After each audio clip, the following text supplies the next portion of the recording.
Chegou a hora de falar do Vasco da Gama aqui no Guia do Brasileirão da WTV Esporte. A gente vai analisar como é que chega o Cruz Maltino para a temporada 2025, visando a disputa do Campeonato Brasileiro. Será que anima? Acho que o torcedor não está muito feliz, mas a gente vai debater todos os detalhes aqui juntamente com o Matheus Santana, que está do meu lado. Tudo bem, Mate? Tudo bem, Ale? Vamos falar do Vasco da Gama, né? Chegou a vez de falar do Cruz Maltino carioca. A torcida do Vasco que vive uma expectativa para essa temporada, porque ano passado no Campeonato Brasileiro ficou numa posição confortável, né? Ficou na 10ª colocação. Mas eu não sei não, cara. Do jeito que as coisas estão se encaminhando, falei com alguns torcedores do Vasco. Principalmente o que mais incomoda o torcedor é a questão de não terem chegado reforços que a torcida esperava. A gente pode falar aí do Garré, do Lloyd Augusto, do Nuno também que chegou, né? O português que... Inclusive, a gente vai dar um destaque para ele aqui nessa análise. Mas não foram jogadores que a torcida esperava para dar um salto de qualidade no time do Vasco. Não é ninguém que chega, veste a camisa incontestavelmente e resolve o problema, né? Exatamente. São mais peças para compor elenco, inclusive para se revezarem, né? Nas pontas do Vasco. É mais composição de elenco e a torcida queria um jogador para dar aquele salto de qualidade, né? A torcida tem muita expectativa ainda no Coutinho, né? Que foi um cara que chegou no decorrer da temporada passada e questões físicas impediram ele de chegar nesse nível que a torcida esperava, para ser o comandante do time mesmo. E ainda nesse início de ano também, velhos problemas do Coutinho, questões físicas. Então, um cenário de incertezas no Vasco da Gama, ainda mais com o Fábio Carille, né? Que não goza de tanto prestígio, né, da torcida do Vasco da Gama, né? Então, o Vasco chegou na semifinal do Carioca, ok. Acabou perdendo para o Flamengo, acho que foi uma derrota esperada até, natural, né? É difícil hoje com o investimento do Flamengo. É clássico, mas pelo nível de investimento dos dois times hoje, a diferença é muito grande, né? E não foram jogos, assim, muito discrepantes. Não. Né? O Vasco conseguiu ser competitivo em alguns momentos dos dois jogos. Só que acabou perdendo. Teve um ou outro, principalmente o primeiro jogo da semifinal, realmente não foi um bom jogo do Vasco. E o Vasco, a gente vai ver os números também na próxima tela aqui, daqui a pouquinho. 4 derrotas apenas na temporada, 3 para o Flamengo. Tá? Então o torcedor do Vasco está chateado. O torcedor do Vasco esperava algo mais do time nesse início de temporada, mas com o que foi apresentado de elenco, de reforços e de comandante, acho que as coisas estão dentro do esperado, tá? Que não é muito bacana para a torcida do Vasco. Carioca mal, Copa do Brasil, muito bem obrigado. Copa do Brasil, muito bem obrigado. Ale, duas partidas que venceu por 3-0, tranquilidade, avançou de fase, e aí sim o Vasco ali deu uma tranquilizada, né, no seu torcedor. O torcedor do Vasco tá sofrendo muito ultimamente, né? E na Copa do Brasil foi tudo certo, tudo tranquilo. No Carioca realmente que ficou a desejar um pouco, mas também pegou o Flamengo e não tinha muito o que fazer. Vamos para os números? Isso, boa. Pegar os números aqui pra gente aprofundar um pouco mais esse início de temporada do Vasco da Gama. 15 jogos, tá? 6 vitórias, 5 empates, 4 derrotas. Não é nada muito maravilhoso, mas também não tá tão ruim. Só time irregular. Irregular. Ganha, empata, perde. Não, regular, eu falei. Regular, não é que é regular, porque ganha uma, empata uma, perde uma. Ganha uma, empata uma, perde uma. Tá sempre ali. Nunca deslancha, né? Não tem uma sequência Não deixa o torcedor ruim, empolgar, cara. mas também não deslancha, né? No caso, é regular. Eu fiz uma brincadeira, né? O time, no caso, é irregular, né? O time é muito irregular, não consegue ter uma sequência. Perfeito. E o que mais machuca, de fato, apenas 4 derrotas em 15 jogos? Ok, mas daí é aquilo que eu falei, né? 4 clássicos. 1 pro Fluminense, 3 pro Flamengo. 20 gols marcados, 12 gols sofridos. Então, o Vasco, nesse início, bem instável. E também é aquilo, né, cara? Acho que é natural de um trabalho do Fábio Carille. A gente ainda tá vendo uma construção de elenco do Vasco. O Carille ainda tá tentando colocar suas ideias, goste ou não. Ele tem o estilo de jogo dele, né? O torcedor do Vasco pode não gostar, e a maioria não gosta mesmo. Eu também não me agrado, queria que outra pessoa estivesse no comando do Vasco para tentar explorar melhor algumas situações ali do time. Por exemplo, acho que o Vasco tá bem servido nas laterais, né?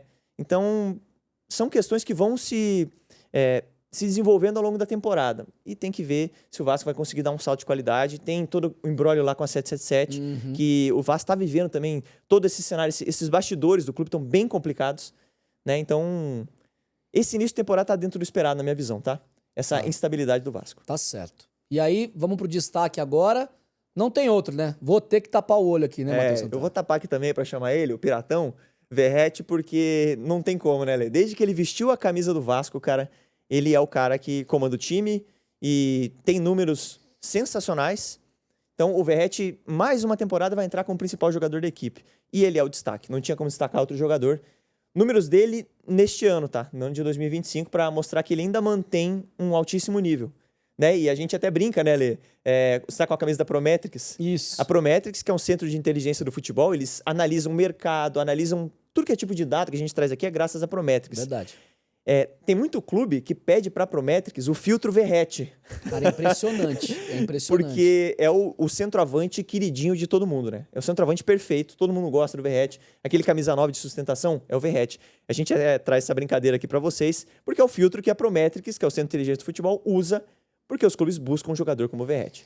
E é muito legal, porque é o filtro do cara que tem a sustentação, tem a bola aérea muito forte, né? O Verrete até, já comentei outras vezes em outros vídeos aqui do canal, ele simplesmente chegou a ter um momento do ano passado que ele teve o dobro de jogadas aéreas vencidas em relação ao segundo colocado, que foi o Gabriel Xavier do Bahia. Depois o zagueiro conseguiu dar uma diminuída na distância, mas o Verrete, de fato, é um cara que domina demais o jogo aéreo, é muito bom, e nos números que a gente está trazendo aqui, é impressionante ver como ele consegue não só ter isso, né? Ele não é aquele cara que fica lá dentro da área, mas, pô, ele é um cone, não consegue fazer gol. É nada. Nos números aqui a gente consegue ver que ele tem quase a média de uma participação em gol por jogo, né? E geralmente... 12 jogos, 7 gols e 2 assistências. É muita coisa. Às vezes você tem um cara que é alto, que é forte, com o biotipo assim do Verrete, que é muito bom na bola aérea, mas tecnicamente quebra a bola, né? Vamos usar uma expressão popular aqui, né? Verdade. Quebra a bola. O Verrete não é esse cara, né? O Verrete é um cara que tecnicamente vai bem também. 12 jogos, 7 gols, 2 assistências, 1.4 chutes a gol por jogo, né? 43% de conversão. Esse número de conversão chama muita atenção, cara. 43%? Porque quer a cada dizer... 10 chutes ele marca 4. Ele marca 4. Quer dizer que basicamente ele precisa de 2 chutes para fazer um gol. Não é para acertar o alvo, é para fazer um gol, né? Então é um número muito alto. Impressionante, cara. É espetacular, né? Logo depois tem aquela questão que eu tinha falado dos duelos aéreos, né? Que também é um número muito bom, muito impressionante. 36% de duelos aéreos ganhos. E você imagina assim, Ale, esses duelos aéreos que ele se coloca em situação para disputar, é aquela bola com o zagueiro no cangote dele, tá?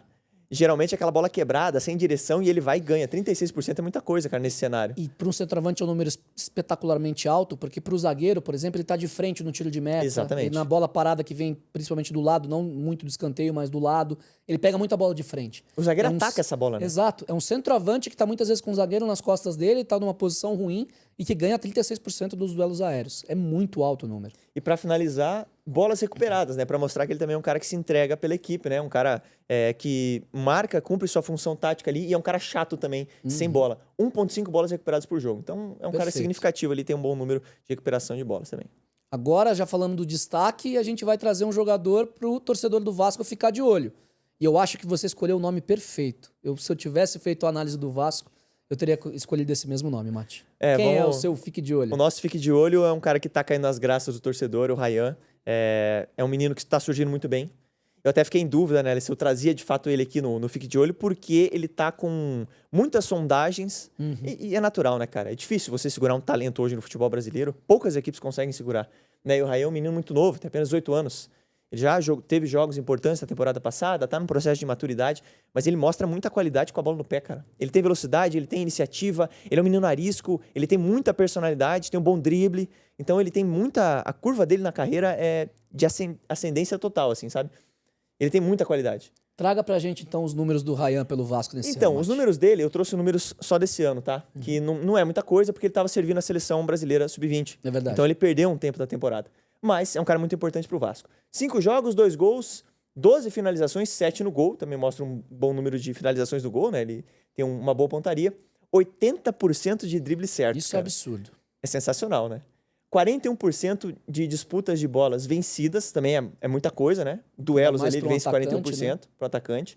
Ainda mais um atacante início de carreira, né, cara? Pois é. 1.7 bolas recuperadas por jogo também mostra como ele se doa taticamente, né? E principalmente um time do Fábio Carille, até do Renato Paiva no passado, né? Ele cobrava muito dos seus pontas para voltar a recompor, para ajudar na marcação, e o Ryan também cumpre esse papel. E ele tende a ser ainda mais destaque conforme for ganhando maturidade, sequência ao longo da temporada. Vamos torcer pra ele ficar, né, cara? Renato Paiva, técnico do Botafogo. Rafael Paiva, técnico do Vasco no passado. Eu tava pensando, Renato não, é o Rafael. Os irmãos Paiva. Direto. Né? Mas é o brasileiro, né? O brasileiro. Perfeito, você tá coberto de razão. Mas é isso, o Ryan, então, é um menino que a gente torce pra ele ficar no meio do ano. E aí também já é mais um reforço se ele continuar na equipe. Eu também torço. Porque me preocupa, e eu até fiquei em dúvida se trazer ele de fato, porque ele tá com sondagens, tá com expectativa até de receber propostas oficiais para deixar o Vasco. Torço para que isso não aconteça, porque ele é um cara fundamental pro time, tá? Para mim, Ryan é o único ponta confiável que o Vasco tem no elenco. O único. Eu tô meio por aí, tá? Até pensei em trazer Tietê, que foi uma boa contratação, que chegou bem na equipe. O Piton, né, que é fundamental para o estilo de jogo do Vasco para ligar a bola ao Verratti, né? O PH tá fazendo início de temporada muito bom, por isso que eu falei dos laterais do Vasco, acho que tá muito bem servido nas laterais. Mas enfim, vamos pro... Já que você falou nisso, né, vamos sim, vamos pro time ideal do Vasco. A gente tem aqui na tela já o time que o Vasco vai basicamente começar o Campeonato Brasileiro, né? O time que seria o ideal para o Fábio Carille. Claro que pode ter alterações, mas a gente aqui faz um exercício do que está sendo utilizado e do que a gente também acredita que pode ser o melhor para o Vasco. Né? Perfeito. Léo Jardim no gol, aí incontestável, né? Um goleiro que vem se destacando temporada após temporada no Vasco. Paulo Henrique começou muito bem a temporada. João Victor e Lucas Freitas, a dupla de defesa. João Victor é a segunda contratação mais cara da história do Vasco. Nunca vou deixar de falar essa informação, porque para mim foi um choque quando eu falei isso num jogo que a gente trabalhou juntos, inclusive, ou não sei se trabalhamos juntos, mas fizemos o jogo do Vasco e acabei trazendo essa informação, fui pesquisar e para mim foi um choque, tá? Porque eu não achava que o João Victor teria custado tanto. Lucas Freitas, contratação vinda do Juventude. Vamos ver se essa defesa vai se encaixar mesmo de fato. Que talvez fosse ser um zagueiro reserva, mas que ganha a posição, né? Vem se estabelecendo como zagueiro pela esquerda, e o Lucas Oliveira, que também veio o Xará, fica mais como opção, né? Então é legal de ver essa subida dele indo para o time com muito mais massa, muito mais peso que o Juventude e conseguindo desempenhar um bom papel, né? Tem feito bons jogos o Lucas Freitas. É um jogador interessante, me agrada. O Lucas Piton, como você falou, acho que é a principal conexão com o Verratti ali, né? É fundamental para o jogo do Vasco. Ele é o arco para ligar a flecha, né? Com exatamente. O Verratti. Ele tem números de destaque também em cruzamento. É um lateral muito bom, tá? Me agrada bastante.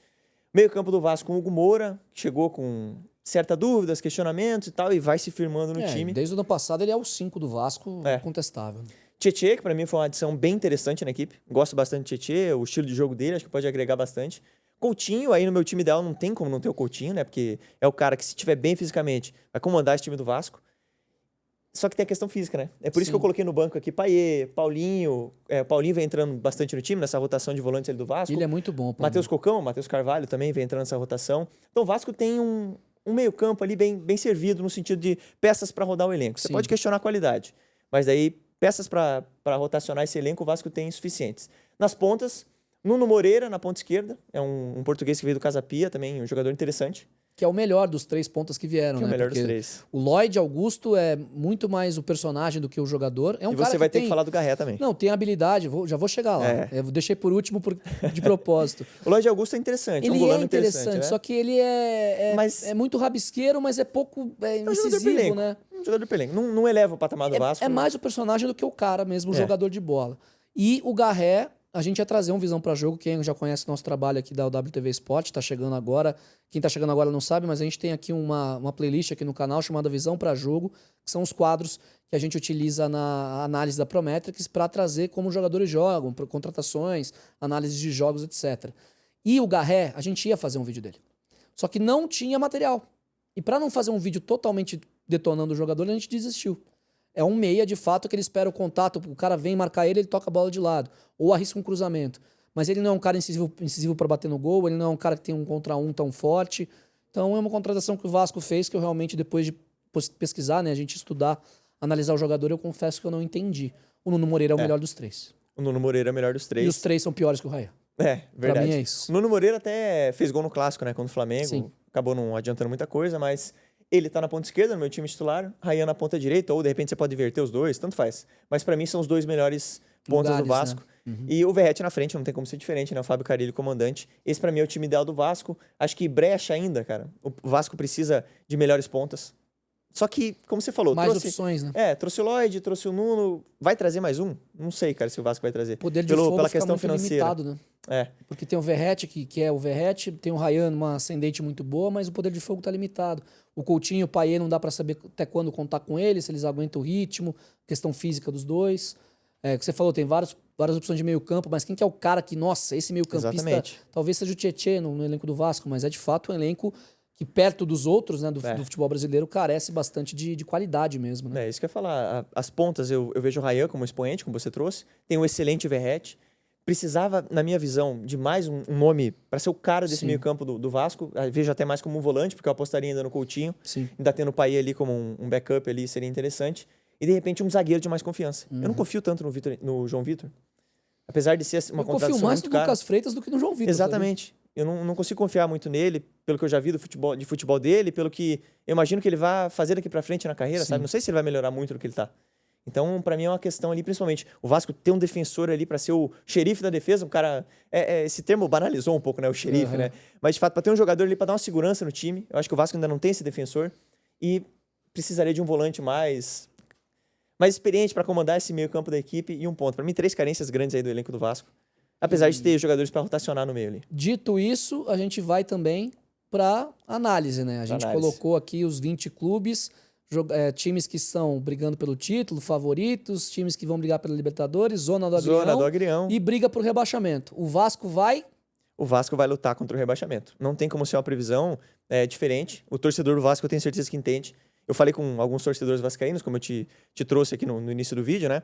E o torcedor do Vasco é um torcedor muito cético, muito ciente da realidade do Vasco.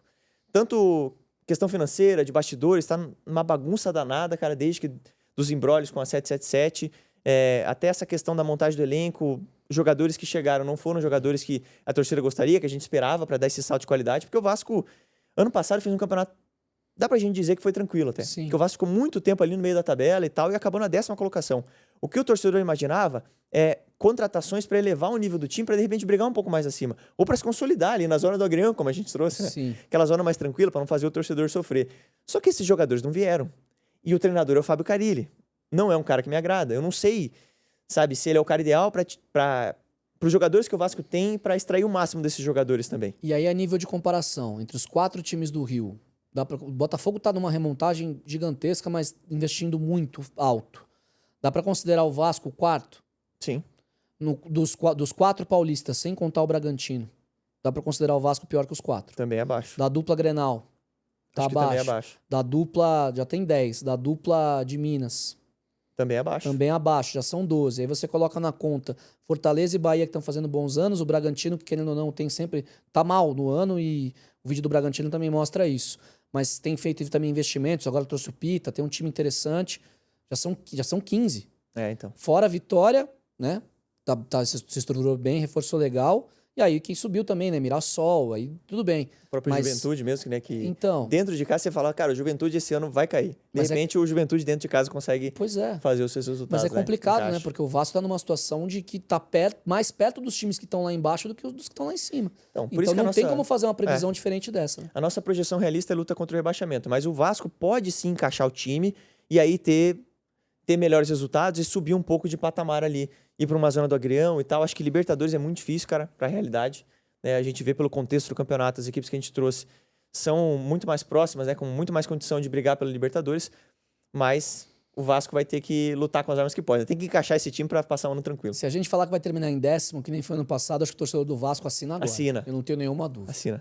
Também acho. Bom, você concorda com a análise? Discorda? O que você achou interessante? Tem visto os outros vídeos? Escreve tudo aqui nos comentários e, claro, compartilha esse conteúdo também com os teus colegas, teus amigos, manda nos grupos de WhatsApp. A gente está com um crescimento muito legal aqui no canal da WTV Sport e a gente conta... Desculpa, pode falar. Tem que acessar a nossa playlist aqui do Guia Brasileirão, tá? Para olhar a concorrência, viu? Para ver se você concorda ou não com a nossa análise. É verdade.